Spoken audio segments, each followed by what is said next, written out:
Hello बच्चों, welcome in my channel mystery of chemistry club. जैसा कि मैंने आपको प्रॉमिस किया था कि 1 जुलाई से हम लोग अपने चैनल को स्टार्ट कर देंगे विद प्रॉपर मैनर, मतलब चैप्टर बाय चैप्टर। आज का हमारा जो चैप्टर बेटा वो एटॉमिक स्ट्रक्चर है, और एटॉमिक स्ट्रक्चर जो है क्लास 11th के सेक्शन से हम उठा रहे हैं पहला चैप्टर। और आपको मैंने बताया भी था स्टार्टिंग अपने इंट्रो वीडियो में कि हमारा जो 11th बैच है उसको हम लोग ऑर्बिटल बैच बोल रहे हैं या ऑर्बिटल बैच बोल रहे हैं, ठीक है। This class is completely belong to the orbital batch यानी क्लास 11th। और जो 9th और 10th की जो 10th का बच्चा है वो भी एटॉमिक स्ट्रक्चर उसके सिलेबस में है, तो चाहे तो यहाँ से रिलेट कर सकता है पूरा, क्योंकि मैं बेसिक से चलूँगा, ठीक है। अच्छा, कुछ इंट्रो भी आपको थोड़ा सा देना था। जैसे मान लो ये हमारा चैप्टर है एटॉमिक स्ट्रक्चर, तो एटॉमिक स्ट्रक्चर में जो मैंने यहाँ पर आधार लिखा है ना, what is the meaning of Aadhaar sir? Actually इस चैप्टर में नहीं, आप हर चैप्टर के लिए बिल्कुल अपना एक बना लीजिए कि यही भरना है, ठीक है। क्या करना है कि हर चैप्टर को मैं 3 पार्ट में डिवाइड कर रहा हूँ, ठीक है। एक पार्ट है बेटा आधार, दूसरा पार्ट है प्रयास, और तीसरा पार्ट है लक्ष्य, ठीक है। आधार मतलब होता है बेटा फाउंडेशन, यानी कि इस पर्टिकुलर पोर्शन में हम उस चैप्टर का पूरा फाउंडेशन कवर करेंगे, पूरा फंडामेंट कवर करेंगे, पूरे कॉन्सेप्ट्स कवर करेंगे, ठीक है। हो सकता है उसको कवर करने में कई पार्ट बनाने पड़े क्योंकि चैप्टर्स बड़े होते हैं केमिस्ट्री के। आधार 1 आधार 2 करके लिखेंगे, तो जहां भी आप आधार लिखेगा तो समझ जाओगे कि ये फाउंडेशन है, फंडामेंटल्स हैं। दूसरा पार्ट है बेटा हमारा प्रयास। प्रयास में क्या होगा सर? प्रयास में जब हम कॉन्सेप्ट और आधार यानी फाउंडेशन को क्लियर कर चुके होंगे ना, तो प्रयास में क्या करेंगे, उस पर्टिकुलर फाउंडेशन या कॉन्सेप्ट से रिलेट करके न्यूमेरिकल को लगाने की कोशिश करेंगे, ठीक है। मतलब how we can implement our concept into numericals. जो सबसे बड़ा प्रॉब्लम है आजकल के बच्चों का, वो सबसे ज्यादा चीज है, उनको लगता है कि बस फॉर्मूला दे दो आंसर आ जाए। ऐसा नहीं, आपको ये पता होना चाहिए कि पर्टिकुलर जो कॉन्सेप्ट या जो भी चीजें हैं वो किस न्यूमेरिकल में कैसे कैसे अप्लाई होती है, तो हमारा सेक्शन प्रयास आपको सिखाएगा। और तीसरा जो सेक्शन होगा बेटा हमारा लक्ष्य, जिसमें आपको सबको पता है कि जेई मेंस या नीट या एडवांस से रिलेटेड जितने भी क्वेश्चंस अभी तक आए या केवीपीवाई से रिलेटेड, वो सारे यहाँ पर हम डिस्कस करेंगे, जिसमें हम ये कंफर्म हो जाएगा कि लक्ष्य का मतलब है कि हमने इस चैप्टर को पूरी तरह से अचीव कर लिया है और ये चैप्टर मेरे पूरी तरह से समझ में आ चुका है। तो इस तरह से हमने पूरे अपने चैप्टर्स को, हर चैप्टर को 3-3 पार्ट में डिवाइड कर रखा है, ठीक है। बी रेडी फॉर दैट कि आप अपने माइंड में वैसे क्लियर सेट कर लो। आधार मतलब जो चैप्टर में कॉन्सेप्ट या फाउंडेशन को बताएगा, प्रयास जो हमारे कॉन्सेप्ट में न्यूमेरिकल को कैसे इंप्लीमेंट करना ये बताएगा, और लक्ष्य जहां पर हम जितने भी अच्छे क्वेश्चंस होते हैं वो डील करेंगे ताकि हम कॉम्पिटिटिव लेवल के लिए प्रिपेयर हो सकें। इन तीनों में फायदा ये है ना कि जो बच्चा केवल बोर्ड के लिए प्रिपरेशन कर रहा है ना, उसके लिए फाउंडेशन और बेटा प्रयास ये 2 चीजें बहुत हैं, और जो एंट्रेंस के लिए जा रहा है उसके लिए बेटा लक्ष्य भी जरूरी है, ठीक है। ये 3 तरीके से मैंने चैप्टर को डिवाइड कर दिया। इससे बेटर क्या हो ना कि अलग से 11th के लिए और 12th के लिए और जेई के लिए वीडियो बनाने से बेटर है कि मैंने एक ही चैप्टर को 3 पार्ट में डिवाइड कर दिया। अब जो बच्चा जिस पर्टिकुलर कैटेगरी को बिलोंग करता है उस हिसाब से पढ़ता रहेगा। जिसको लगता है कि एंट्रेंस भी हमें करना ही है तो लक्ष्य की तरफ जाएगा, लक्ष्य वाले बैच को भी अटेंड करेगा, लक्ष्य वाले वीडियोज को भी चेक करेगा। जिसको केवल 11th-12th ही क्रैक करना है वो बेटा आधार और प्रयास वाले वीडियो तक ही जाकर के अपने आप को खत्म कर लेगा, ठीक है। यहाँ तक कोई डाउट तो नहीं किसी को? This is all about the atomic structure. और हमारा पहला सेक्शन कौन सा बेटा? आधार है। और एटॉमिक स्ट्रक्चर मैंने पहला चैप्टर कहाँ से उठाया? 11th क्लास से। और 11th क्लास के हमारे बैच बताओ, हमारे चैनल में 11th बैच को किस नाम से जाना जाता है? ऑर्बिटल्स। मैंने अपने इंट्रो वाली वीडियो में बताया था। अगर आपने नहीं देखा तो उस वीडियो को एक बार आप जाके जरूर देख लीजिएगा। तो this is all about the बेटा chapter introduction and our as well as lecture introduction, कि हर चैप्टर में हम क्या क्या करने वाले हैं, ठीक है। चलिए तो स्टार्ट करते हैं अपने आधार सेक्शन से। अब देखो एक्चुअली केमिस्ट्री के चैप्टर काफी बड़े होते हैं, तो उसमें कॉन्सेप्ट्स बहुत ज़्यादा होते हैं, तो हो सकता है कि हमारा आधार कई पार्ट में डिवाइड हो जाए, आधार 1 आधार 2 ऐसे करके लेक्चर्स आएंगे, ठीक है। ऐसे प्रयास में भी 1 और 2 पार्ट मैक्सिमम होगा, और लक्ष्य में बेटा 1 या 2 ही पार्ट होगा, इससे ज़्यादा नहीं हो सकता। ओवरऑल अगर आप ध्यान से देखो तो आपको पता है कि एक चैप्टर काफ़ी बड़ा होता है केमिस्ट्री का। अब मैं 1 शॉट में पूरे केमिस्ट्री की, जैसे अदर जगह पर आप देखोगे कि बहुत सारे लोग लिखते हैं 1 शॉट में ये खत्म, तो 1 शॉट में कुछ भी खत्म नहीं होता, और ना हम इतने कैपेबल है कि हम 9 घंटे का वीडियो बैठ के देख रहे होंगे, क्योंकि हमारे पिताजी ने इतना ज़्यादा रिचार्ज हमारे करा के दिया नहीं है, ठीक है ना। क्योंकि 9 घंटे की वीडियो को देखने का मतलब कितने जीबी लगेगा आपको अच्छी तरह से पता है, ठीक है। बेटर है कि मैं हर बच्चे तक पहुंचना चाह रहा हूं, जिस बच्चे के पास बहुत कम क्वांटिटी में भी नेट अवेलेबल हो ना, वो भी हमारे वीडियो के साथ आराम से बेनिफिट उठा सकता है, ठीक है। तो हमारे छोटे छोटे वीडियो बनाने का पर्पस ये है कि पूरा चैप्टर भी कवर होगा और एक कॉन्टिन्यूअसली बनी रहेगी। अगर एक चैप्टर पर मैं इतना लंबा वीडियो बनाऊंगा तो डेफिनेटली आप बोर हो जाओगे, और मैं भी कहीं ना कहीं बोर हो जाऊंगा, क्योंकि मुझे क्या पता कि भाई मैं इतना लंबा वीडियो बना रहा हूँ, बच्चा पूरा देख रहा है कि नहीं देख रहा है, डन। लेकिन जब मैं हर पर्टिकुलर पोर्शन का पार्ट बाय पार्ट वीडियो बनाऊंगा ना, तो डेफिनेटली आप उसे देखोगे, ये मुझे कंफर्म है। और दूसरी बात, मेरे पास अभी ऐसा कोई भी मतलब ऐसा कोई हमारे पास अरेंजमेंट नहीं है कि मैं 1 शॉट में 9 घंटे या 10 घंटे का वीडियो अपलोड कर पाऊँ, तो उसके लिए वेरी सॉरी। लेकिन हाँ, मैं इतना जरूर जानता हूँ कि उसके कंपेयर में आपके लिए जो पार्ट बाय पार्ट वीडियोज आएंगे चैप्टर के, वो आपके लिए ज़्यादा बेनिफिशियल होंगे, ठीक है। तो चलिए आज स्टार्ट करते हैं हमारा, यानी कि वेलकम अगेन।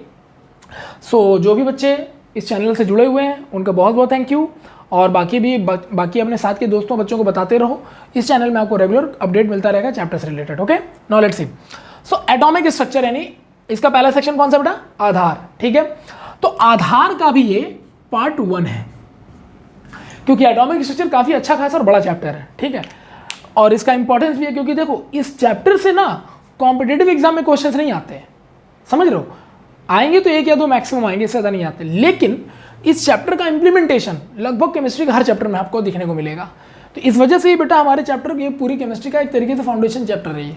ठीक है, तो इसलिए इसका इंपॉर्टेंस बढ़ जाता है। तो चलो भाई स्टार्ट करते हैं। चलिए देखते हैं इसकी शुरुआत कहाँ से हुई, कैसे हुई। ठीक है, तो देखो एक टाइम की बात है, लगभग 2nd सेंचुरी बीसी से 6th सेंचुरी बीसी के आसपास की बात है। ठीक है, बट ये हिस्ट्री नहीं है कुछ, मैं आपको बहुत अच्छी चीज शेयर करने वाला हूं। तो इस पर्टिकुलर दौरान, क्योंकि उनका ये पता नहीं है कि एक्चुअल में कब एग्जिस्ट करते थे, उनका नाम था बेटा सेंट कनाद, ऋषि कनाद, बहुत फेमस है। ये बहुत जाने माने फिजिसिस्ट थे और मैथमेटिशियन भी थे। तो फिजिसिस्ट और मैथमेटिशियन होने के नाते इनको साइंस का बहुत अच्छा नॉलेज था। तो इन्होंने जो एक कॉन्सेप्ट दिया था ना, बहुत जबरदस्त कॉन्सेप्ट दिया था। इन्होंने, सेंट कनाद ने एक प्रिडिक्शन किया था। देखिए जनरली क्या होता था ना कि पहले ना ऐसे कोई साइंटिफिक इंस्ट्रूमेंट बने नहीं थे, जैसे आज के दौरान में हम लोग बहुत हाईटेक लैब में रहते हैं। तो उस समय कोई साइंटिफिक इंस्ट्रूमेंट बने नहीं थे, तो प्रिडिक्शन ही करते थे लोग अपने पर्टिकुलर मैथमेटिकल कैलकुलेशन के आधार पे। जैसे आर्यभट्ट ने किया है ना, जैसे आर्यभट्ट ने बताया था कि भाई जो अर्थ है वो सन के चारों तरफ रोटेट करता है। बाद में उसको कैपलर ने प्रूफ किया बाय देयर 3 लॉज। तो वैसे ही यहाँ पर भी है कि प्रिडिक्शन यानी अपने माइंड से कुछ मैथमेटिकल कैलकुलेशन करते हुए ये सोचना एक बहुत बड़ी बात होती थी। तो ये अचीवमेंट था इनका। और ये आपको पता ही, सेंट कनाद यानी ऋषि कनाद, तो ये भारत ही है, इंडियन ही है। तो इन्होंने एक प्रिडिक्शन किया था, ठीक है ना। उस समय प्रिडिक्शन क्या किया था? प्रिडिक्शन किया था smallest unit of any object is परमाणु। ये इन्होंने एक प्रिडिक्शन किया। ये कहा कि the smallest unit of any object is परमाणु, यानी दुनिया का कोई भी ऑब्जेक्ट उठा लो, उसका जो सबसे छोटा पार्टिकल यानी कण होगा ना, उसका नाम परमाणु होगा। परमाणु एक्चुअली एक संस्कृत वर्ड है, ठीक है ना। परमाणु का मतलब बहुत छोटा हिस्सा, यानी अणु का भी छोटा हिस्सा। तो दिस इज कॉल्ड परमाणु। ठीक है, अब इसी कॉन्सेप्ट को उन्होंने यूनिवर्स पे भी अप्लाई किया था। उनका मानना है कि जो यूनिवर्स का जो ओरिजिनेशन हुआ है ना, वो बहुत छोटे पार्टिकल से हुआ, जो धीरे धीरे एक्सपेंड करता गया, मतलब टूटता चला गया, टूट करके वो इस तरह से बिखरता चला गया, और इस तरह से यूनिवर्स एक्सपेंड हो रहा है, ऐसा बोलना था उनका। हालांकि ये चीज कॉन्सेप्चुअली रॉन्ग थी, लेकिन उनका भी ये कंफर्म था कि भाई जो यूनिवर्स है एक बहुत ही छोटे पॉइंट या बिंदु से निकल के बना हुआ है। तो खैर वो तो बड़ी चीज हो गई। फिलहाल यहाँ पर smallest unit of any object is परमाणु, यानी इनके अकॉर्डिंग दुनिया में जितने भी ऑब्जेक्ट आपको दिखाई दे, एलिमेंट हो, कंपाउंड हो, कुछ भी हो, उसके जो सबसे छोटा यूनिट होगा ना, वो परमाणु होगा। यानी the smallest unit of any object is परमाणु। डन। अब देखो ये जो कॉन्सेप्ट इन्होंने दिया था, चूंकि एक प्रिडिक्शन था, साइंटिफिक यहाँ पर कोई प्रूफ था नहीं, लेबोरेटरी थी नहीं कि वो प्रूफ करके दिखाते ऐसा। लेकिन चूंकि काफी ज्यादा बड़े स्कॉलर आदमी थे, तो इनकी बात को कोई काट नहीं पाया। ठीक है, लेकिन हमारी किताबों में क्या लिखते हैं, आप कोई भी किताब उठा के देख लो, तो जितने भी होंगे सारे फॉरेन साइंटिस्ट के नाम होंगे। इंडियन साइंटिस्ट कहीं एग्जिस्ट ही नहीं करते, जबकि एक्चुअल में फॉरेन साइंटिस्ट के थ्रू जितने भी चीजें थी वो इन्हीं से कहीं ना कहीं से उठाई गई थी। बहुत ऐसी चीजें हैं, बहुत ऐसी चीजें, एक दो नहीं है, बहुत ऐसी चीजें। हम लोग उनको फॉरेन साइंटिस्ट के नाम से जानते हैं, लेकिन एक्चुअली उनको इन्वेंट किया था हमारे इंडियन साइंटिस्टों ने, या इंडियन जो महागुरु थे या ऋषि थे। तो ये आपको जरूर जानना चाहिए, ठीक है, इस बात को ध्यान रखिएगा। सो smallest unit of any object is called परमाणु, ये वर्ड इन्होंने बोल दिया। तो ठीक है, यहां तक तो इन्होंने बोल दिया। अब ये 2nd सेंचुरी से 6th सेंचुरी बीसी की बात है, बहुत पहले की बात है। अब हुआ क्या ना, ये बात बोल दी, लोगों के दिमाग में चल गया कि भाई ऐसा है, ये बहुत स्कॉलर आदमी अगर बोल रहे हैं तो गलत नहीं बोल रहा है। तो हर इंसान के दिमाग में आ गया कि हर ऑब्जेक्ट में सबसे छोटा जो पार्टिकल अगर कोई तोड़ के निकाल ले तो उसे परमाणु बोलते हैं। ठीक है, यहां तक तो परमाणु बेटा वर्ड तब एग्जिस्टेंस में आया। डन। अब इसके बाद क्या होता है, लेट्स सी।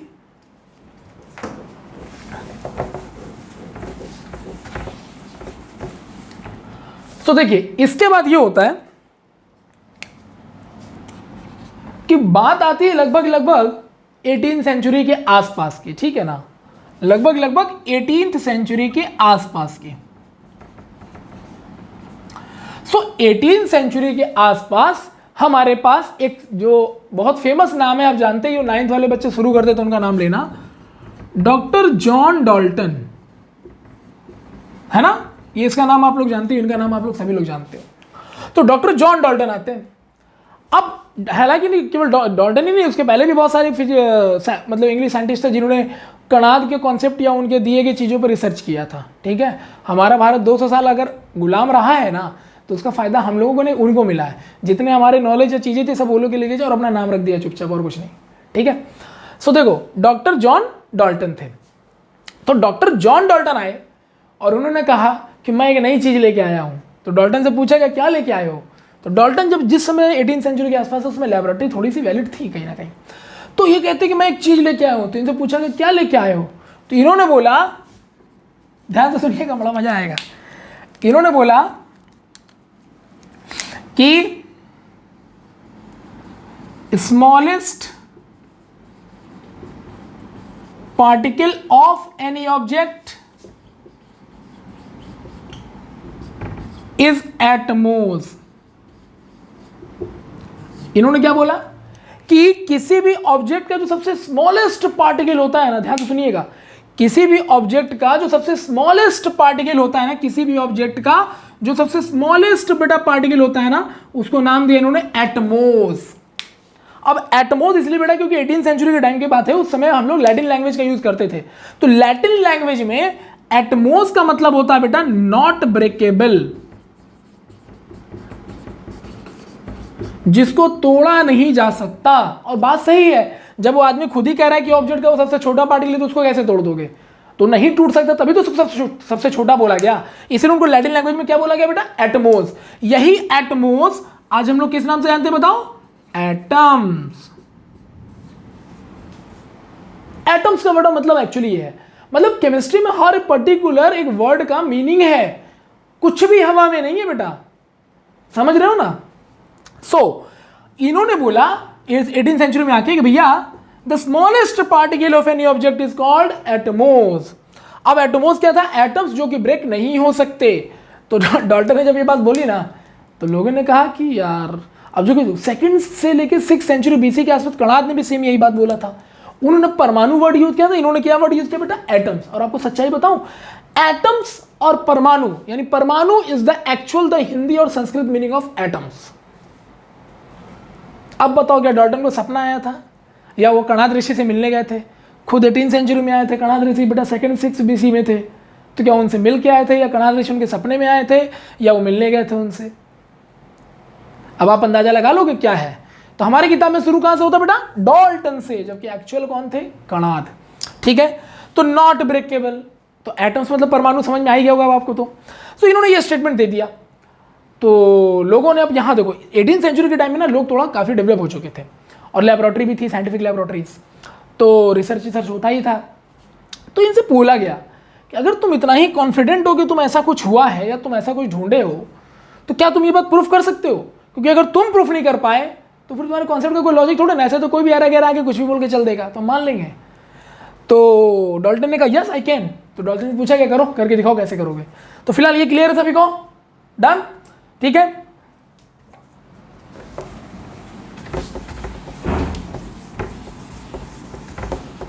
अब देखिए डाल्टन को बोला कि चलो प्रूफ करके दिखाओ, ठीक है, डाल्टन को बोला प्रूफ करके दिखाओ। तो डाल्टन कहता है ठीक है करते हैं, देखो डाल्टन ने कैसे प्रूफ किया है। अब बहुत ज़्यादा दिमाग नहीं लगाया यार, देखो ना, ये एक ऑब्जेक्ट लिया उन्होंने, क्योंकि उनका स्टेटमेंट क्या था, किसी भी ऑब्जेक्ट का जो सबसे स्मॉलेस्ट पार्टिकल होता है वो एटम होता है ना। तो उन्होंने ऑब्जेक्ट उठा लिया, अब इस ऑब्जेक्ट का सबसे छोटा टुकड़ा ढूंढना था। ठीक है, तुम बताओ अगर डाल्टन की जगह तुम होते तो क्या करते, तो ऑब्वियसली सिर्फ ब्रेक करते और क्या करते। तो लो भाई बाहर से फोर्स अप्लाई करो, ब्रेक करो। बेटा इसको ब्रेक किया तो ये मान लो इस तरह के छोटे छोटे टुकड़े बन गए, ये देखो छोटे छोटे टुकड़े। ऐसा ही ना होता है, किसी चीज को तोड़ोगे तो ऐसे मतलब कि डिफरेंट डिफरेंट शेप में बिखर जाता है। ठीक, अब तुम लोग मुझे बताओ क्या ये दुनिया का सबसे छोटा पार्टिकल है? नो सर, ये तो आंखों से दिख रहा है, ये छोटा कैसे हो जाएगा भाई? समझ लो, ऑब्जेक्ट के सबसे छोटा मतलब समझ रहे हो ना, बहुत बड़ी चीज हमारी आंखों से तो दिखना ही नहीं चाहिए, तभी तो सबसे छोटा, नहीं तो दिख जाएगा तो कोई भी बोल देगा अरे ये कहाँ छोटा है। तो फिर मैंने बेटा बाहर से क्या अप्लाई किया, फोर्स। और तोड़ा, ये देखो छोटे छोटे शेप में टूट गया फिर से। बताओ क्या ये दुनिया का सबसे ऑब्जेक्ट का सबसे स्मॉलेस्ट पार्टिकल हो सकता है? No sir. Then again I can break it. जब तक है जान तब तक करेंगे ब्रेक, ठीक है? तो ये ब्रेक हुआ, देखना।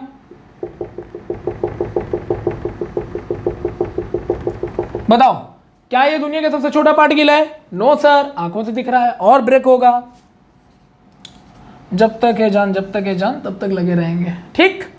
तोड़ दिया बेटा इस बार भी। अब आप बिलीव नहीं करोगे, जब इस बार तोड़ा ना तो कुछ ऐसा था। आप केमिस्ट्री फील करो भाई साहब, देखो मजा आएगा, ठीक है? तो देखो इन्होंने तोड़ दिया, देखो भाई टूट गया। सर बहुत लाइट पार्टिकल है सर, दिख ही नहीं रहा है। तो यानी बेटा हमारे आंख ने जवाब दे दिया कि भैया हम ना देख पाएंगे। हमारी भी तो आंखों की एक इंटेंसिटी पावर है भाई, हम तो नहीं देख पा रहे हैं सर, आंखों से तो नहीं दिख रहा है।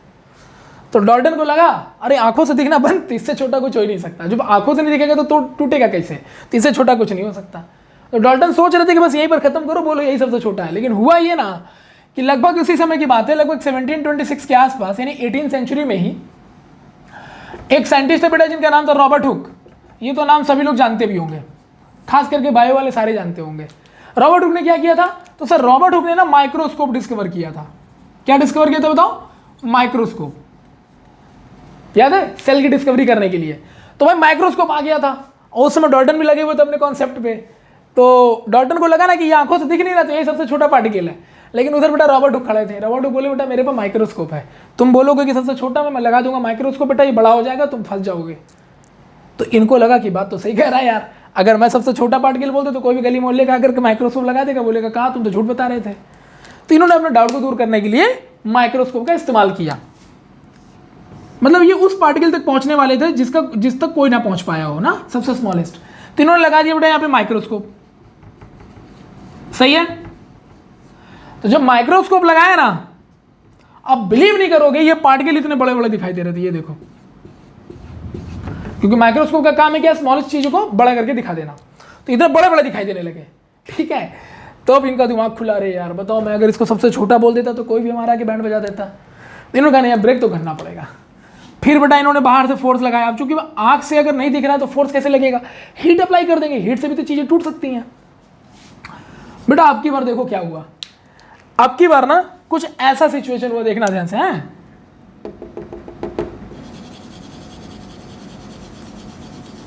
कुछ ऐसा था, ध्यान दीजिएगा सभी लोग, कुछ ऐसा था और इसमें ना ऐसे ऐसे छोटे छोटे पार्टिकल थे, ये देखो।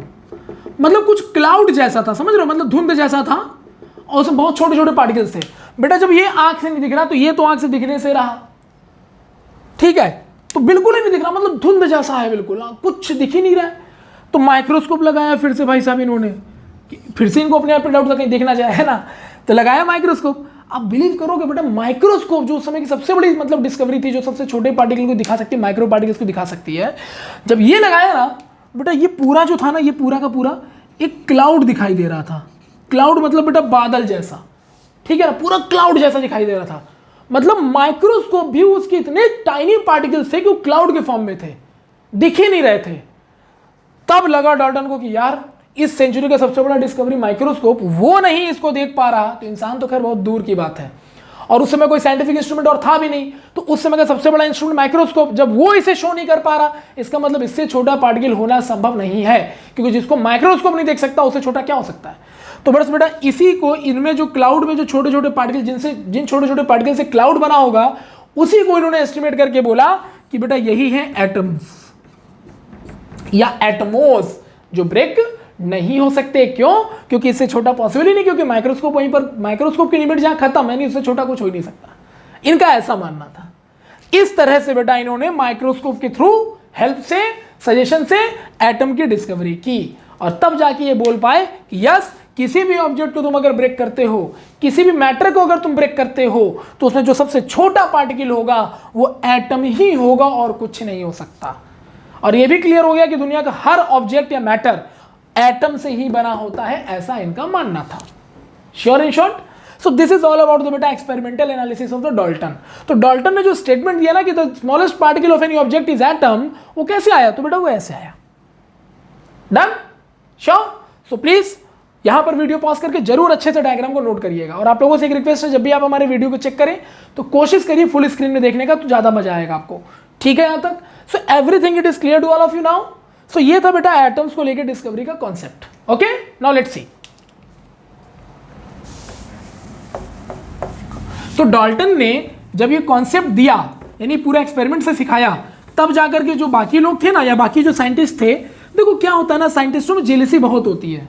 मान के चलो ये अगर एक साइंटिस्ट ने को डिस्कवर कर दिया ना, दूसरे को बुरा लग जाता है, फिर दूसरा जो होता है ना उससे बेटर करने की कोशिश करता है। इससे उनको क्या मिलता है? इंस्पिरेशन मिलता है। ठीक है? और हम लोगों का आज का टाइम क्या है कि कोई अगर अच्छा कर दे तो हम उससे और खराब करने की कोशिश करते हैं, मतलब उससे अच्छा करने की हम कोशिश नहीं करते, उसको खराब करने की कोशिश करते हैं। यही फर्क है पुराने और आज के टाइम में। ठीक है? सो डाल्टन ने ये चीजें बताई है, लोग इंस्पायर हुए, तो डाल्टन से बोला कि एक काम करो ना यार, जो भी तुम ये सब बताए हो ना, इसको एक पॉइंट टू पॉइंट चीजों को समझाओ ना, ताकि लोगों तक ये बात पहुंचे। किसी बुक्स में हम इसको पब्लिश करेंगे और लोग इसको जानेंगे कि ऐसा कुछ नया रिसर्च हुआ है, जबकि हम बता चुके हैं कि कणाद पहले ही बता चुके थे। ठीक है?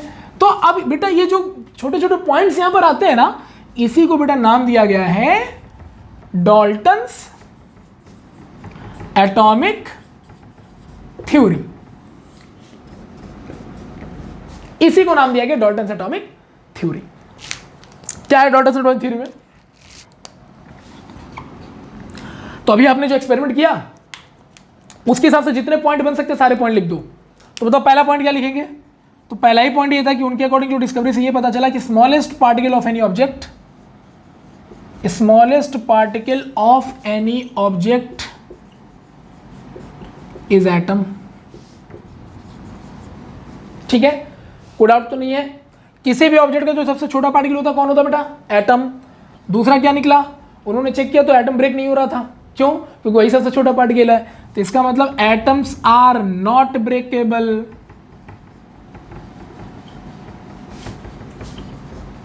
एटम्स आर नॉट ब्रेकेबल, तो फैक्चुअल चीज, उन्होंने बोला सबसे छोटा, तो ब्रेक कैसे हो जाएगा?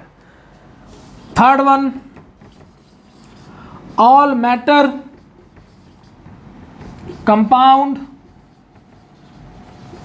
और elements are composed with atoms. ये भी फैक्ट है, ये भी फैक्ट है भाई। इनके अकॉर्डिंग कोई भी ऑब्जेक्ट उठा लो उसका सबसे छोटा पार्टिकल एटम होगा। तो ऑब्जेक्ट में एलिमेंट, मॉलिक्यूल, कंपाउंड कुछ भी आ सकता है, तो ये सारे के सारे एटम से कंपोज्ड होते हैं। Done? Fourth statement, atoms are fundamental particles. Atoms are fundamental particles. बेटा फंडामेंटल मतलब द बेस पार्टिकल, यानी दुनिया का कोई भी ऑब्जेक्ट उसी अपने फंडामेंटल पार्टिकल से जनरेट हुआ है। आपका फंडामेंट क्या है? मान लीजिए आप अगर अभी आप IIT JEE इनसे की तैयारी करो तो आपका फंडामेंट क्या है? तो आपका फंडामेंट बेटा क्या था? जो नर्सरी में आपने स्टडी किया ना शुरू किया, दैट इज योर फंडामेंट्स। उस समय अगर आपके अल्फाबेट वीक हो जाते, ABCD आपको नहीं आती, गिनतियां नहीं आती, तो बेटा यहां तक आप नहीं पहुंच पाते। That's a simple thing. The fifth statement from the Dalton is, पांचवा जो स्टेटमेंट है वो ये है कि atoms can take part in reactions. Atoms can take part in reaction, in chemical reactions. ठीक है सर, इसका क्या मतलब है बेटा? इसका क्या मतलब है कि atoms can take part in reaction? Obvious सी बात है।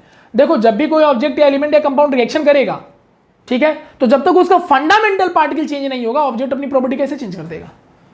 मतलब अगर आपको सपोज करो किसी ऑब्जेक्ट को अपनी प्रॉपर्टी चेंज करना है तो डिपेंड करता है उसके फंडामेंटल पार्टिकल्स पर। फंडामेंटल अगर प्रॉपर्टी चेंज हो गई तो पूरा ऑब्जेक्ट का प्रॉपर्टी चेंज हो जाएगा। सो दिस इज बेटा all about the Dalton's atomic theory model. तो इसमें ये स्टेटमेंट सारे दे दिए गए। ठीक है, हालांकि एक स्टेटमेंट और भी था कि एक एलिमेंट के सारे एटम एक समान होते हैं और अलग अलग एलिमेंट के जो एटम्स होते हैं डिफरेंट डिफरेंट होते हैं। तो ये तो लॉजिकल है यार, फैक्ट है। अब सोडियम का एलिमेंट लोगे तो सोडियम का ही ना एटम को, उसमें क्लोरीन के एटम थोड़ी ना आ जाएंगे। बात समझ रहे हो नहीं समझ रहे हो? श्योर है ना? अगर मान लो कोई अगर कार्बन का एटम है तो बेटा कार्बन के एटम में बेटा फ्लोरीन का एटम थोड़ी ना घुस जाएगा। तो कार्बन का एटम तो कार्बन के एटम से मिलकर बना होगा, फ्लोरीन का एटम फ्लोरीन के एटम से मिलकर बना होगा। तो ये कोई नया स्टेटमेंट नहीं कि मैं यहां पर लिखवाऊं आपको, आप 11th के बच्चे हो। ठीक है, हाँ आपको लगता है कि टीचर को थोड़ा सा डाइवर्ट करना और आप इसमें से कोई एक पॉइंट भूल गए, अपने हिसाब से लिख दो कि any elements are made up of same kind of atoms and the different type of elements contain different type of atoms, that's it. तो आपका 6 पॉइंट भी रेडी हो जाएगा।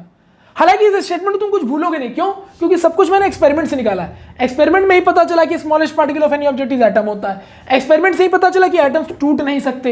एक्सपेरिमेंट से ही पता चला कि all matter compound elements are composed with the atoms. Experiment से ही पता चला कि एटम्स आर फंडामेंटल पार्टिकल, को सबसे छोटा था। और एक्सपेरिमेंट से ही पता चला कि atoms can take part in reaction. Why? क्योंकि अगर एटम सबसे फंडामेंटल पार्टिकल है तो बिना उसके रिएक्शन में पार्टिसिपेट किए ऑब्जेक्ट रिएक्शन में पार्टिसिपेट नहीं कर सकता। अब अगर मैं इसमें एक पॉइंट और जोड़ना चाहूं तो वो पॉइंट क्या होगा? तो मैं इसको ऊपर वाले को रफ कर रहा हूं, 6 पॉइंट जो ले रहा हूं मैं यहां पे। 6 पॉइंट में ये बोला था उन्होंने, और ये भी बिल्कुल फैक्ट, बिल्कुल एक्सपेरिमेंट से ही निकल के आ रहा है। फैक्ट क्या है इसमें सर? तो इसमें फैक्ट ये था कि atoms can't exist in independent form. Independent form, atoms कभी भी बेटा इंडिपेंडेंट फॉर्म में नहीं पाया जा सकता। आपने देखा था ना डाल्टन के एक्सपेरिमेंट जो सबसे लास्ट में आया था वो क्या था? क्राउड ऑफ इलेक्ट्रॉन था, झुंड था ना। जब माइक्रोस्कोप से भी देखा था तो क्या इंडिविजुअल एटम दिखे? नहीं दिखे सर। मतलब एटम कभी अकेला नहीं दिख सकता। जो डाल्टन ने वहां किया वही स्टेटमेंट देता चला गया। That's a simple thing. So बेटा this is all about the Dalton's atomic theory. The total 6 points are there. अब आप चाहे 10th के बिलोंग करते हो, चाहे 11 से बिलोंग करते हो, चाहे 12 से बिलोंग करते हो, डाल्टन्स के मॉडल से रिलेटेड कोई भी क्वेश्चन अब आप कर लोगे। हालांकि इससे कोई क्वेश्चन बेटा कॉम्पिटिटिव एग्जाम में नहीं आता, remember that. I hope it is clear. तो this is the only fundament to develop the atomic structure. Atom के बारे में एक फंडामेंट कि एटम आया कहां से। अब जब पता चल गया कि एटम आ गया तो अब इसके स्ट्रक्चर्स को डिस्कस करेंगे आगे चल के, और ये भी देखेंगे कि क्या डाल्टन एक्चुअल में सही, बिल्कुल सही बोला था। देखते हैं, नोट करें पहले, ठीक है। नाउ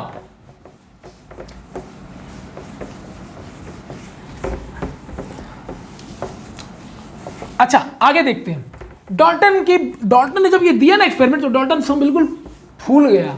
अरे उसने बहुत बड़ी बात बता दी। लोग मतलब समझ रहे हो, रिस्पेक्ट देने लगे। तो ठीक है, रिस्पेक्ट मिलता रहा। अब हुआ ये ना बेटा, टाइम आया 1897 के आसपास। 1897 के आसपास एक थे जिनका नाम था अर्नेस्ट रदरफोर्ड। ये आए भाई साहब। ऐसा नहीं कि इनका बर्थ था 1897 ना, 1897 में इनका कॉन्सेप्ट आया तब ना उनका हम नाम जानते हैं। तो अर्नेस्ट रदरफोर्ड आए बेटा, ये एक स्कूल टीचर थे, जाने माने, मतलब बहुत अच्छे जाने माने थे, काफी पढ़े लिखे थे, लेकिन साइंटिस्ट नहीं थे। ये एक स्कूल टीचर हुआ करते थे, ठीक है, क्लियर। अब देखते हैं इसके आगे क्या होता है, पहले जल्दी से नोट करिए।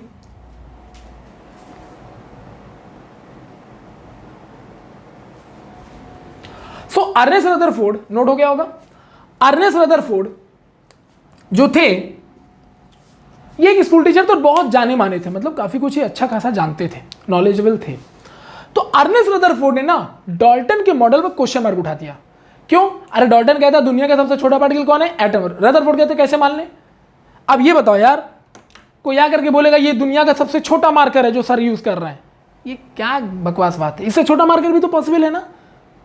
तो रदरफोर्ड कह रहा है कि दुनिया का सबसे छोटा पार्टिकल एटम, इससे छोटा कुछ हो ही नहीं सकता। रदरफोर्ड कहते कैसे मान ले तुम्हारी बात हम? हो सकता है तुमसे एटम ब्रेक ही ना हुआ हो, अगर हो जाए तो रदरफोर्ड को लगा कि अगर ये चीज सही हो जाए, यानी अगर मैं एटम को तोड़ देता हूं तो बेटा डाल्टन तो गायब हो जाएगा। डन। तो रदरफोर्ड के दिमाग में यही आया और उन्होंने क्वेश्चन मार दिए तुरंत डाल्टन पे कि डाल्टन का मॉडल रॉन्ग, गलत है, क्योंकि एटम को तोड़ा जा सकता है। तो जैसे ही रदरफोर्ड ने मतलब बहुत एक्साइटमेंट में बोल तो दिया, बाकी लोगों ने कहा एक काम करो, अगर ऐसा है तो प्रूफ करके दिखाओ। डाल्टन कहता ठीक है, उसमें क्या है। तो डाल्टन ने जब बात आई कि भाई कैसे एक्सप्लेन करना है, तो डाल्टन ने देखो एक्सप्लेन कैसे किया, बहुत ध्यान से समझिएगा, मैं पूरी बात आपको बता रहा हूं। डाल्टन ने क्या किया, एक बेटा तो मास स्पेक्ट्रोस्कोपी होता है, ठीक है, वो आप लोग थोड़ा सा सीनियर क्लास में सीखोगे, जहां ग्रेजुएशन में जाते हैं वहां बीटेक या बीएससी वैसी वहां पर सीखने को मिलता है। तो मास स्पेक्ट्रोस्कोपी होता है बेटा। हुआ ये था ना, देखिएगा रदरफोर्ड ने कैसे यूज किया था। हुआ ये था कि देखो ये क्लाउड था, ऐसा था ना, देखो ध्यान से समझना। जो डाल्टन के मॉडल में सबसे लास्ट में क्या मिला था? इलेक्ट्रॉन का क्राउड मिला था, यानी क्लाउड जिसको कह सकते हो। देखो छोटे छोटे पार्टिकल थे। अब बेटा इसको माइक्रोस्कोप देख तो पाया नहीं था, लेकिन रदरफोर्ड की किस्मत अच्छी थी, क्योंकि रदरफोर्ड के टाइम 1897 में बेटा इलेक्ट्रॉनिक माइक्रोस्कोप डिस्कवर हो चुका था। क्या डिस्कवर हो चुका था बेटा? इलेक्ट्रॉनिक माइक्रोस्कोप डिस्कवर हो चुका था। और जो इलेक्ट्रॉनिक माइक्रोस्कोप है बेटा, उसका जो स्ट्रेंथ है ना, वो नॉर्मल माइक्रोस्कोप से 10 टाइम ज़्यादा है। उसका जो स्ट्रेंथ है वो नॉर्मल माइक्रोस्कोप से कितना ज़्यादा बेटा, 10 टाइम ज़्यादा है। और इलेक्ट्रॉनिक माइक्रोस्कोप से डिस्कवरी, जहाँ तक लुई के बारे में कहा जाता है कि लुई ने कहा, लुई वो साइंटिस्ट है जिसने पहली बार इलेक्ट्रॉन को इलेक्ट्रॉन नाम दिया था। ठीक है, सो इलेक्ट्रॉनिक माइक्रोस्कोप का स्ट्रेंथ माइक्रोस्कोप से 10 टाइम ज़्यादा था। अब ये लक बेटा मिल गया रदरफोर्ड को। रदरफोर्ड ने बेटा, जिसमें माइक्रोस्कोप लगाने से कुछ नहीं दिख रहा था, डाल्टन ने यहीं पर ना माइक्रोस्कोप लगाया था क्राउड में, बादल जैसा दिख रहा था, कुछ दिखा तो था नहीं, बेटा यहाँ लगा दी इन्होंने इलेक्ट्रॉनिक माइक्रोस्कोप। और अगर इलेक्ट्रॉनिक माइक्रोस्कोप 10 टाइम ज़्यादा स्ट्रेंथेबल है और अगर ये सबसे छोटा पार्टिकल नहीं है तो दिखेगा, तो इन्होंने जब इलेक्ट्रॉनिक माइक्रोस्कोप लगाया इस पे, ठीक है, यू कांट बिलीव बेटा, ये जो आपको दिख रहे हैं छोटे छोटे, वो इतने बड़े बड़े एटम दिख रहे थे। ये देखो ऐसे बड़े बड़े, ऐसे और ऐसे दिख रहे हो, प्लस इंडिविजुअल दिख रहे हैं। डाल्टन ने क्या बोला कि एटम कभी इंडिविजुअल फॉर्मेट में एग्जिस्ट नहीं करते, इंडिपेंडेंट फॉर्मेट में एग्जिस्ट नहीं करते। भाई ये इतने बड़े थे कि अलग अलग दिख रहे थे, बिल्कुल अलग अलग दिख रहे थे। रदरफोर्ड का बेटा हो गया तेरा, निकल ले, अब डाल्टन खत्म। अब रदरफोर्ड ने क्या किया, by the help of the mass spectroscopy, इन्होंने एक एटम को बाहर निकाला, मास स्पेक्ट्रोस्कोप से इसको बाहर निकाला। बेटा बाहर निकालने के बाद ना, इसको बाहर से हीट प्रोवाइड किया, क्योंकि आंखों से तो दिख नहीं रहा होगा यार, हमको तो इलेक्ट्रॉनिक माइक्रोस्कोप लगाना पड़ा तब दिखा, माइक्रोस्कोप से भी नहीं दिख रहा था, तो इतना छोटा। तो मास स्पेक्ट्रोस्कोप निकाल करके इसको, एक पार्टिकल को, एटम को, और ब्रेक किया। तो जब ब्रेक किया ना, तो यू यार क्या बोलूं मैं, अब इसमें ना ये देखो बहुत कुछ मिला बेटा, बहुत ही कुछ मिला। ये देखिए बहुत कुछ मिला, ऐसे बहुत कुछ। आगे डॉट डॉट भी, मेरे पास समझ लो बोर्ड में स्पेस भी नहीं है, ठीक है, हालांकि उतना जानने की जरूरत भी नहीं है। तो क्या क्या मिला सर, तो बेटा इलेक्ट्रॉन मिला, प्रोटॉन मिला, न्यूट्रॉन मिला, पाई न्यूट्रल मिला, पाई पॉजिटिव मिला, पाई नेगेटिव मिला, एंटी न्यूट्रिनो मिला, लेप्सॉन पॉजिटिव नेगेटिव मिला, वीसॉन पॉजिटिव नेगेटिव मिला, एंड सॉन। क्वार्क्स भी मिला, क्वार्क्स भी एक पार्टिकल गए थे, क्वार्क्स भी ना मतलब इलेक्ट्रॉन को भी ब्रेक किया जा चुका है, खैर बहुत बड़ी चीज हो गई। ठीक है, सो इतने सारे पार्टिकल्स वहां पर मिलने लग गए। सही है, और भी ले सकते हो इसमें, इलेक्ट्रॉन का अपोजिट चार्ज, प्रोटॉन का अपोजिट चार्ज, इस तरह के पार्टिकल बेटा मिलते चले गए। इस तरह से बेटा टोटल जो है ना, हमें 16 फंडामेंटल पार्टिकल्स मिले। खैर उसकी बात अभी हम करेंगे, फिलहाल ध्यान से सुनिएगा। सही, एटम जिसको दुनिया का सबसे छोटा पार्टिकल कह रहे थे सर, वो खुद टूट करके इतने पार्टिकल निकाल रहा है, ये दुनिया का सबसे छोटा पार्टिकल कैसे हो गया। कहानी खत्म। रदरफोर्ड ने एक शॉट में बेटा डाल्टन को खत्म कर दिया, नॉकआउट। डाल्टन के मॉडल को लोग भूल गए। अब क्वेश्चन ये है सर कि सर हम लोग सिलेबस में केवल इन 3 के बारे में ही क्यों जानते हैं, इलेक्ट्रॉन प्रोटॉन न्यूट्रॉन के बारे में क्यों जानते हैं सर, ये जो बाकी जो दिख रहे हैं सर, ये सब सर इनको क्यों नहीं पढ़ाया जाता हमको। बेटा कभी नहीं पढ़ोगे, क्योंकि इस पर रिसर्च बहुत करना टफ है। क्वांटम फिजिक्स ऐसी चीज़ है जहाँ पर इनको लेकर के काफ़ी डिटेल में बात की गई है, क्वांटम मैकेनिकल कॉन्सेप्ट है ना ये सब। ऐसा इसलिए बेटा क्योंकि ये जो पार्टिकल देख रहे हो ना तुम, ये देखो नाम बता दे रहा हूँ, लिखते जाना, ठीक है।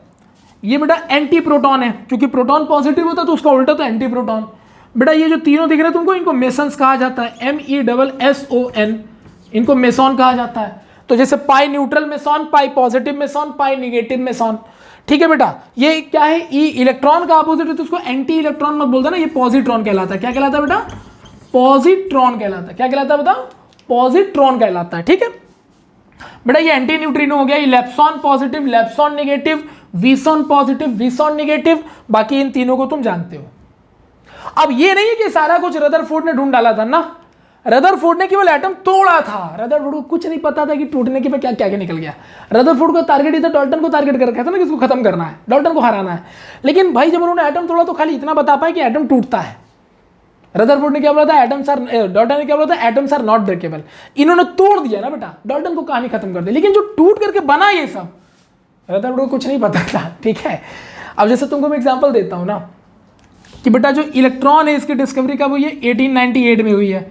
किसने की थी, तो जे टॉमसन का नाम आता है, लेकिन एक्चुअली ये सही नहीं है, मैं बताऊंगा क्यों। जे टॉमसन ने की थी, ठीक है बेटा। प्रोटॉन, तो ये क्रेडिट ले गया बेटा 1897 में रदरफोर्ड। प्रोटॉन एक ऐसा पार्टिकल था जिसके बारे में रदरफोर्ड थोड़ा जानते थे। क्यों जानते थे उसका रीजन भी है, ऐसा नहीं कि पार्टिकल ढूंढ के निकाले थे, नहीं, उसका रीजन बताऊंगा अभी मैं। न्यूट्रॉन बेटा, न्यूट्रॉन की डिस्कवरी किसने की थी सर, जेम्स चैडविक ने। किसने की थी बेटा, जेम्स चैडविक ने। 1932 में, 1932 में, 1932 सर, इलेक्ट्रॉन तो 1897 में टूटा था सर। अरे वही तो बोला बेटा, टूट गया, क्या क्या निकला, प्रोटॉन तो रदरफोर्ड ने बताया, लेकिन बाकी पार्टिकल्स को पता ही नहीं था कि क्या है। तो बाकी लोग बेटा रिसर्च करने लगे कि यार क्या क्या पार्टिकल हो सकता है। तो रिसर्च होता क्या बेटा, पार्टिकल डिस्कवर होते गए, और क्या है। ठीक है, ये जो मेसॉन देख रहे हो बेटा, मेसॉन की डिस्कवरी की थी बेटा युकावा ने। मेसॉन की डिस्कवरी किसने की थी? युकावा ने, एक जापानी साइंटिस्ट है, 1935 में, 1935 में की थी बेटा। खैर ये सब जनरल नॉलेज है, अगर आपको ज्ञान बढ़ाना है तो आप कर सकते हो ये सब, ठीक है, हालांकि जरूरत नहीं आईटी वाईटी में। तो युकावा ने की थी बेटा। तो इस तरह से बेटा पार्टिकल जनरेट होते चले गए, डिस्कवर होते गए कि एटम से टूट के क्या क्या निकला था। लेकिन सर समस्या यह है कि सर हम केवल इन 3 को ही क्यों पढ़ते हैं, और उसमें भी सर हम न्यूट्रॉन को तो बिल्कुल ही नहीं पढ़ते हैं। तो बेटा न्यूट्रॉन को हम इसलिए नहीं पढ़ते हैं क्योंकि न्यूट्रॉन जो है ना, ये वही है कि मछली जल की रानी है, जीवन उसका पानी है, हाथ लगाओ डर जाएगी, बाहर निकालोगे मर जाएगी। समझाता हूं, न्यूट्रॉन बेटा रहता है न्यूक्लियस के अंदर, अभी आगे मैं प्रूफ करूंगा। तो न्यूट्रॉन एक्चुअली न्यूक्लियस के अंदर रहता है, और ये न्यूक्लियस के बाहर ना इसकी लाइफ केवल कितना है पता है कितनी है? देखो ध्यान से, यहां पर लिख रहा हूं, ध्यान से समझना, आउट ऑफ द न्यूक्लियस, ठीक है, आउट ऑफ द न्यूक्लियस इसका लाइफ केवल 18 मिनट है बेटा। कितना है? 18 मिनट है। कितना बेटा? 18 मिनट। मतलब अगर न्यूक्लियस के बाहर ही आया तो 18 मिनट के बाद ऑटोमेटिकली डिस्ट्रॉय होकर दूसरे पार्टिकल में कन्वर्ट हो जाएगा। डन। तो इतने छोटे टाइम के लिए, अगर इतने कम टाइम के लिए बाहर आएगा तो इस पर रिसर्च करना बहुत मुश्किल है एक्सटर्नल एरिया में। तो न्यूक्लियस के रिसर्च पे ही इस पर हम फोकस कर पाते हैं। और बेटा जो इलेक्ट्रॉन प्रोटॉन है ना, ये देखो इलेक्ट्रॉन प्रोटॉन दिख रहा है, तो ये जो इलेक्ट्रॉन प्रोटॉन है बेटा, इनकी जो लाइफ है वो इनफाइनाइट है। इसलिए हम आराम को इनसे आराम से पढ़ते, चाहे एटम के बाहर आ जाए अंदर आ जाए कोई फर्क नहीं पड़ता, इनको आराम से पढ़ सकते हैं, इन पर स्टडी ये सब किया जा सकता है। और बेटा ये दिख रहा है तुमको, ये anti proton, positron, neutrino, anti neutrino, mason positive, mason positive negative, ये वो लेप्सॉन, विसन, ये सब जितने भी हैं, रेस्ट ऑफ ऑल बेटा इनका जो लाइफ है ना, इनका लाइफ बेटा, इनका लाइफ न्यूक्लियस के अंदर ही बहुत कम है, 10⁻⁻⁶ second. You can't imagine that यार, 10⁻⁻⁶ सेकेंड मतलब 10 लाख का एक पार्ट, 10 लाखों का एक पार्ट इन 1/10 लाख सेकेंड। तो 1/10 लाख सेकेंड मतलब बहुत ही माइन्यूट है। मतलब ये वो पार्टिकल्स हो गए बेटा, ये देखो ये वो पार्टिकल्स हैं कि मछली जल की रानी है, जीवन उसका पानी है, हाथ लगाओगे डर जाएगी, बाहर निकालोगे मर जाएगी। तो ये न्यूक्लियस के बाहर बेटा अपना लाइफ का भी सोच भी नहीं सकते। समझ रहे हो मेरी बात को? इसीलिए बेटा इनको हम लोग क्वांटम फिजिक्स में पढ़ते हैं, जहां पर हम न्यूक्लियस और इन सब चीजों को डिस्कस कर पाते हैं प्रॉपर मैनर में। थोड़ा मोड़ा आपको मॉडर्न फिजिक्स में पढ़ने को मिलेगा। सो फिलहाल दीज ऑल दिस थिंग्स बेटा, कि इतने पार्टिकल्स तो टूटे, और ये नहीं कि इतने ही टूटे, और भी देखो मैंने डॉट डॉट लगा रखा है, मैंने बताया ना बेटा क्वार्क्स और बहुत सारे पार्टिकल्स हैं। ठीक है, सो this is all about the concept by the Rutherford. Rutherford को ये सब नहीं पता था कि कौन सा पार्टिकल कब डिस्कवर हुआ। रदरफोर्ड को बेटा केवल एक पार्टिकल का पता था, और वो था बेटा कौन? प्रोटॉन। डन।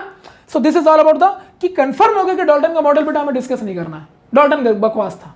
अब रदरफोर्ड ने एटम तोड़ा, लेकिन रदरफोर्ड को खाली प्रोटॉन पता है, बाकी पता नहीं। तो रदरफोर्ड भी यहाँ गलत हो गए, क्योंकि अगर रदरफोर्ड ये जाके किसी को बोलेगा कि एटम टूट सकता है, तो लोग ये भी तो बोलेंगे कि अगर टूट सकता है तो बताओ ना क्या क्या निकला।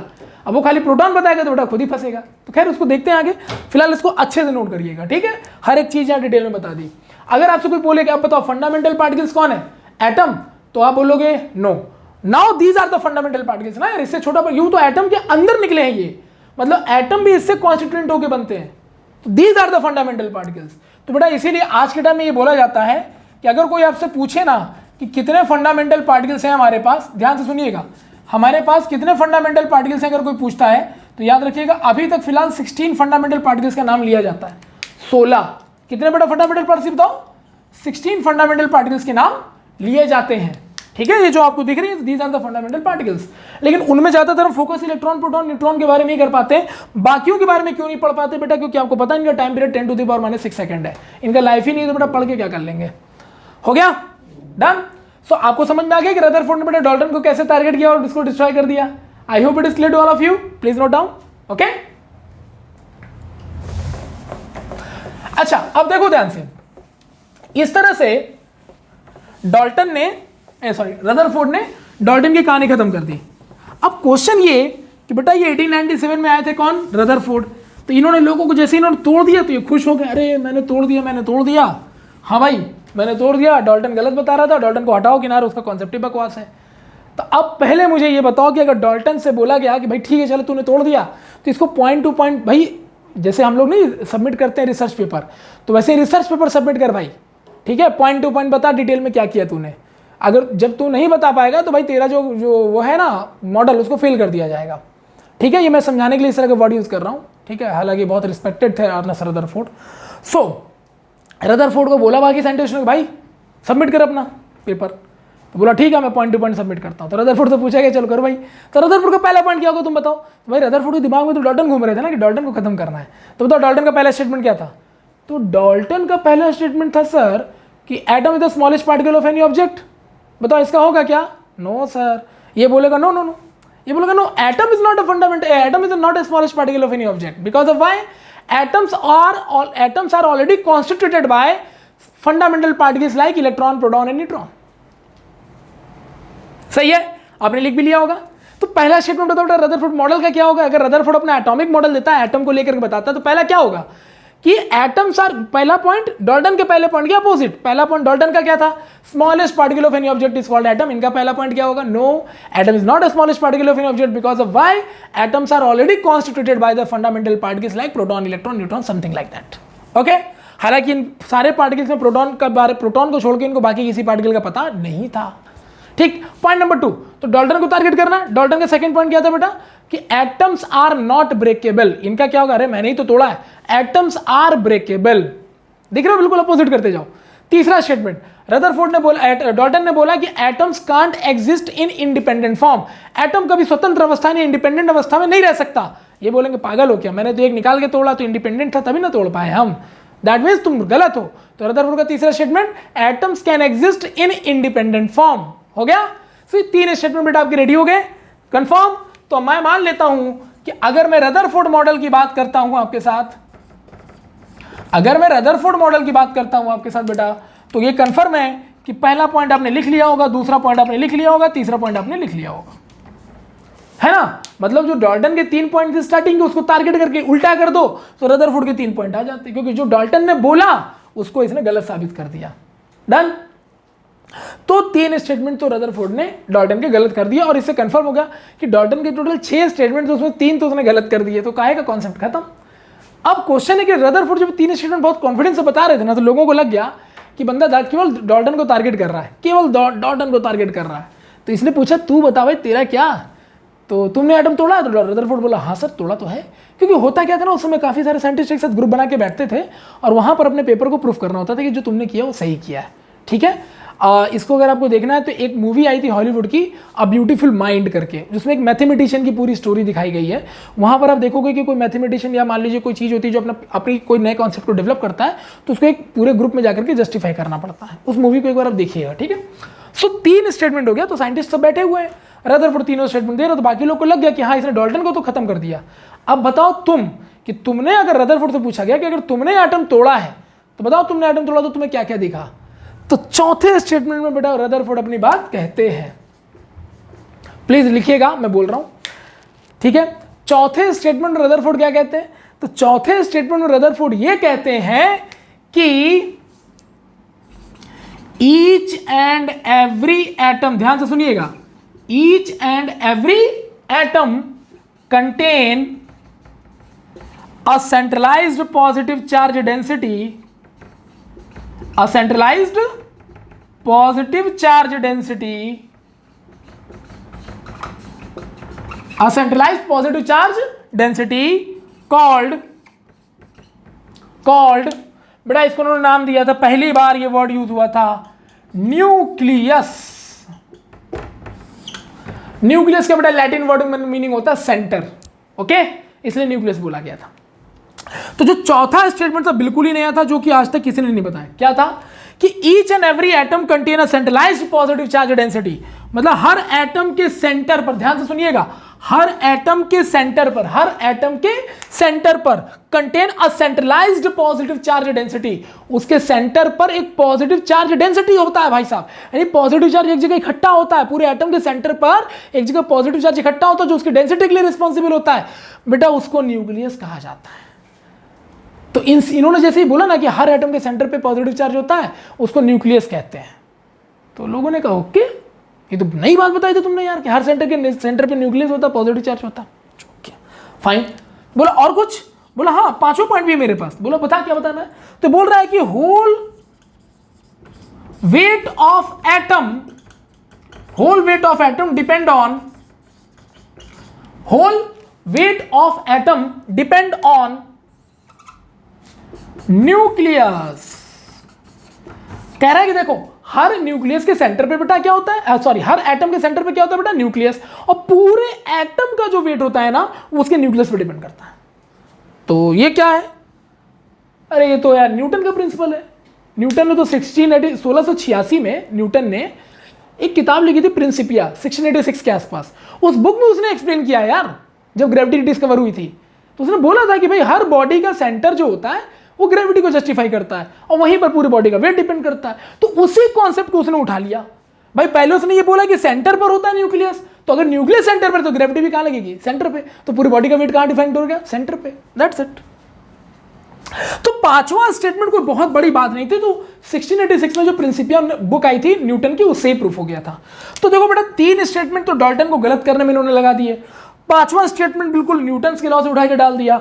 4th स्टेटमेंट एक ऐसा स्टेटमेंट था बेटा जो सबसे यूनिक स्टेटमेंट माना जाता है रदरफोर्ड का। तो याद रखिएगा आज के बाद, रदरफोर्ड अगर जाने जाते हैं ना तो केवल इस 4th स्टेटमेंट की वजह से।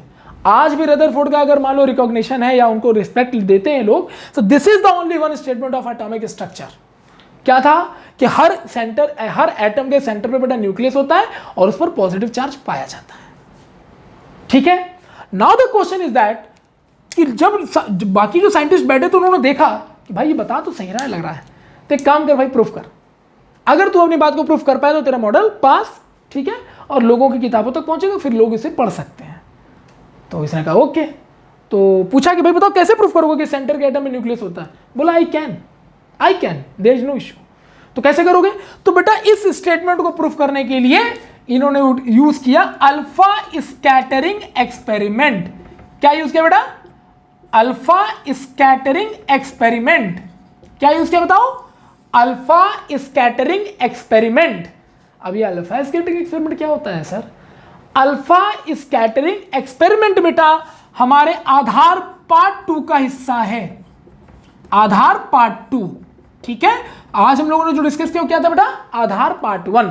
आज मैंने जो आपको डिस्कस किया उसमें 10th के बच्चे का बहुत ज्यादा भला हुआ है। हालांकि आधार पार्ट 2 में आप रदरफोर्ड मॉडल में अल्फा स्कैटरिंग एक्सपेरिमेंट सीखोगे, उसके बाद ये सीखोगे कि यार रदरफोर्ड में कहां गलतियां हो गई, फिर आप ये सीखोगे कि इलेक्ट्रॉन कैसे आया, और फिर सीखोगे बेटा कि इलेक्ट्रॉन कहां होता है, फिर बेटा हम एटम के अंदर ढूंढ करके घुस करके इलेक्ट्रॉन को निकालेंगे। आधार पार्ट 2 में हम लोग पहुंचेंगे इलेक्ट्रॉन तक और इलेक्ट्रॉन को ढूंढ के बाहर निकालेंगे। और आधार पार्ट 3 में बेटा पहुंचेंगे कि भैया और नए नए कॉन्सेप्ट्स कौन से हैं, Pauli exclusion law, Hund's law, ठीक है ना, डी ब्रॉगली इक्वेशंस क्या होता है, क्वांटम मैकेनिकल मॉडल क्या है इसका, ठीक है। तो 3 आधार पार्ट में बेटा ये चैप्टर आपका खत्म हो जाएगा, मतलब कॉन्सेप्ट बिल्डिंग खत्म हो जाएगा। आधार मतलब कॉन्सेप्ट बिल्डिंग खत्म। उसके बाद बेटा प्रयास करेंगे, मतलब इन्हीं कॉन्सेप्ट को यूज करके न्यूमेरिकल लगाएंगे और लक्ष्य में बेटा सारे आईटीजे के रिलेटेड क्वेश्चंस को अटेम्प्ट करेंगे। ओके, सो आई होप कि आज आपको क्लास में बड़ा मजा आया होगा डाल्टन और रदरफोर्ड की लड़ाई देखने में। और इसी तरह से बेटा आप हमेशा जुड़े रहें हमारे साथ। ये चैनल आपको बहुत कुछ देने वाला है, ठीक है। सो मिलते हैं नेक्स्ट क्लास में, तब तक के लिए आप लोगों को बहुत बहुत थैंक यू। और इसी तरह से बेटा कंटिन्यू करते रहें। और नेक्स्ट क्लास हमारा बेटा एटॉमिक स्ट्रक्चर का 2 जुलाई को आएगा, मतलब अब ये कॉन्टिन्यूअस रहेगा, 1 लेक्चर देना के लेक्चर। हमारे बेटा वीडियो में चेक करिएगा, लिखा होगा आधार 1 मतलब पहला लेक्चर है, यानी कि फाउंडेशन का पहला लेक्चर उस चैप्टर का, आधार 2 फाउंडेशन का दूसरा लेक्चर है, ऐसे, ठीक है। तो जैसे जैसे आप हमारे वीडियो में सर्च करते रहोगे ना बेटा, आप यूज टू हो जाओगे, तो फिर आपको कोई इशू नहीं होने वाला। Done. So this is the first batch of the orbital class 11th atomic structure Aadhaar part 1, जहां पर मैंने डाल्टन और रदरफोर्ड की लड़ाई में कौन जीता वो प्रूफ किया। अब रदरफोर्ड जीतेगा कि नहीं जीतेगा, या रदरफोर्ड को कौन हराएगा, ये हमारा अगला वीडियो आपको जस्टिफाई करेगा, ठीक है। तब तक के लिए मिलते हैं बेटा, टेक केयर, अपना ध्यान रखिएगा, थैंक यू।